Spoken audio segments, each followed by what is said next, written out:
Hello friends, आप सभी लोगों का स्वागत है हमारे यूट्यूब चैनल पर। तो आज हम पढ़ेंगे कक्षा 6 हिंदी अक्षरा यूपी बोर्ड का पाठ 9।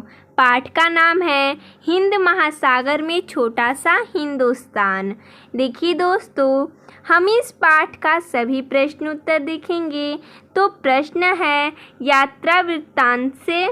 प्रश्न नंबर 1 है, दिए गए विकल्पों से सही विकल्प छांटकर रिक्त स्थानों की पूर्ति कीजिए। देखिए प्रश्न है, मॉरिशस की जनसंख्या के प्रतिशत लोग भारतीय मूल के हैं। विकल्प है 76, 67, 17, 68। तो इसका सही विकल्प हो जाएगा 67। यहाँ पर रिक्त स्थान की पूर्ति हो जाएगी 67।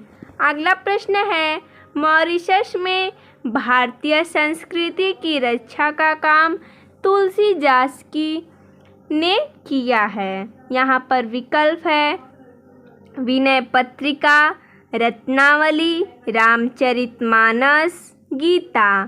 तो इसका सही विकल्प हो जाएगा रामचरितमानस। यहाँ पर भरा जाएगा रामचरितमानस। आगे है, मॉरिशस की दूसरी जनभाषा को ही मानना पड़ेगा। विकल्प है भोजपुरी, अंग्रेजी, क्रियोल, फ्रेंच।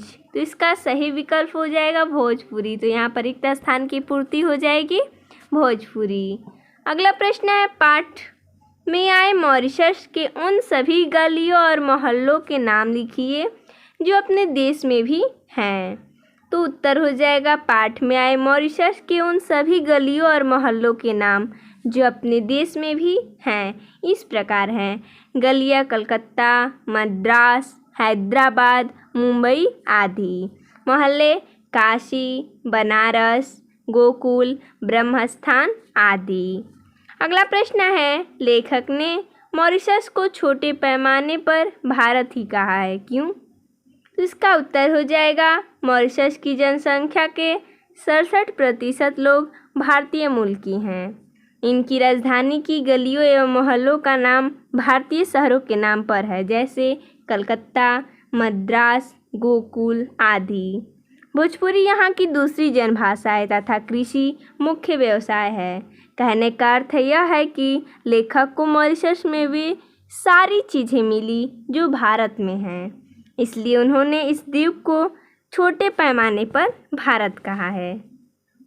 अगला प्रश्न है, भाषा की बात से प्रश्न नंबर 1 है, निम्नलिखित वाक्य में आई हुई क्रियाओं और संज्ञा पदों को रेखांकित कीजिए। देखिए हमने यहाँ पर किया है, देखिए है कि मॉरिशस में ईख की खेती और उसके व्यवसाय को जो सफलता मिली है वह भारतीय वंश के लोगों के कारण मिली है।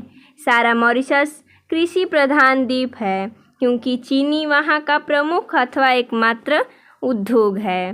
देखिए यहाँ पर क्रिया है खेती करना, सफलता मिलना, और संज्ञा पद है मॉरिशस, चीनी, ईख। अगला प्रश्न है 2 नंबर, निम्नलिखित में से कौन सा अंश प्रधान वाक्य है और कौन सा सहायक उपवाक्य है? तो वाक्य है इसमें, मॉरिशस वह देश है जिसका कोई भी हिस्सा समुद्र से 15 मील से ज़्यादा दूर नहीं है। मॉरिशस वह देश है जहाँ की जनसंख्या के 67% लोग भारतीय मूल के हैं।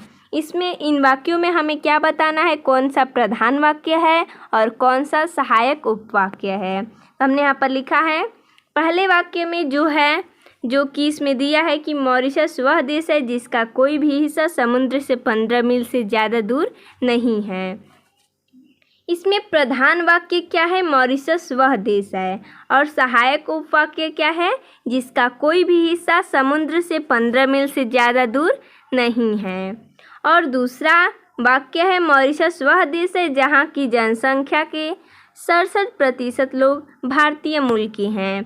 इसमें प्रधान वाक्य है मॉरिशस वह देश है, और सहायक उपवाक्य है जहाँ की जनसंख्या के 67% लोग भारतीय मूल के हैं।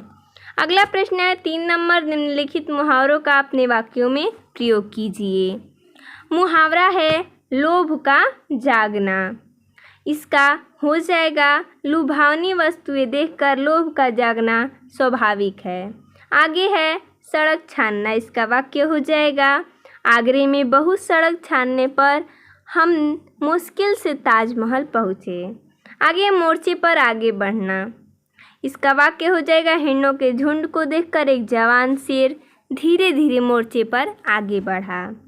आगे दिया, पाठ में निम्नलिखित शब्द हिंदी भाषा में प्रचलित दूसरी भाषाओं अंग्रेजी, अरबी तथा फारसी के आए हुए हैं। इन शब्दों में से अंग्रेजी, अरबी तथा फारसी के शब्दों को अलग अलग छांट कर लिखिए। देखिए हमने यहाँ पर लिखा है, यहाँ पर अंग्रेजी, अरबी, फारसी है। अंग्रेजी में service, Air India, national park, क्रिस्तान, मोटरो, पिकनिक। और अरबी में इजाज़त, नज़र, रकबा। और फारसी में पैमाना, बखूबी, बाकी। अगला प्रश्न है 5 नंबर, तुच्छ धन अति धन तुच्छ से तुच्छाति तुच्छ शब्द बनता है, जिसका अर्थ है तुच्छ से भी तुच्छ। इसी प्रकार निम्नलिखित शब्दों से नए शब्द बनाइए। देखिए हमने यहाँ पर नया शब्द बनाकर दिखाया है, दीर्घ धन, अति धन, दीर्घ, यानी कि इसका नया शब्द बन जाएगा दीर्घार्थी दीर्घ। आगे है न्यून धन, अति धन, न्यून, यानी कि इसका नया शब्द बन जाएगा न्यूनाति न्यून। आगे है उच्च धन, अति धन, उच्च, इसका नया शब्द बन जाएगा उच्चाति उच्च। आगे सूक्ष्म धन, अति धन, सूक्ष्म, इसका नया शब्द बन जाएगा सूक्ष्माति सूक्ष्म। आगे है प्रश्न नंबर 6, पाठ में सबसे अंतिम अनुच्छेद का सुलेख कीजिए। दिया है, इन अनुच्छेद पर 4 प्रश्न बनाइए। इस अनुच्छेद को उचित शीर्षक दीजिए। इस अनुच्छेद के आधार पर एक चित्र बनाइए। तो दिया है इसमें मॉरिशस, सुलेख इसमें है, मॉरिशस में परी तालाब एक तीर्थ और पिकनिक का स्थान है। शिवरात्रि पर श्वेत वस्त्र धारण करके कंधों पर कावरे लिए लोग परी तालाब का जल ले जाकर शिवालय में शिव जी पर चढ़ाती हैं। सभी व्यक्ति उजली धोतिया कमीज़ और गांधी टोपियाँ पहनते हैं। परी तालाब पर यह मेला मॉरिशस के प्रमुख पर्वों में से एक है। इसे देखने अन्य धर्मों के लोग काफ़ी संख्या में आते हैं। और प्रश्न है, इस अनुच्छेद पर 4 प्रश्न बनाइए। इस अनुच्छेद को उचित शीर्षक दीजिए। इस अनुच्छेद के आधार पर एक चित्र बनाइए। तो इसका उत्तर हो जाएगा, वहाँ का कौन सा तालाब हिंदुओं का पुण्य धाम हो उठा है। शिवरात्रि के समय सारे मॉरिशस के हिंदू क्यों करते हैं, यानी कि शिवरात्रि के समय सारी मॉरिशस के हिंदू क्यों करते हैं। आगे है, शिवरात्रि के दिन मॉरिशस के हिंदू व्यस्त क्या पहनते हैं। कहाँ लगने वाला मेला मॉरिशस का प्रमुख आकर्षण है। आगे इसका शीर्षक हो जाएगा मॉरिशस का परी तालाब। और जो आपको चित्र बनाने के लिए बोला है, ये आप अपने किताब से बना दीजिएगा।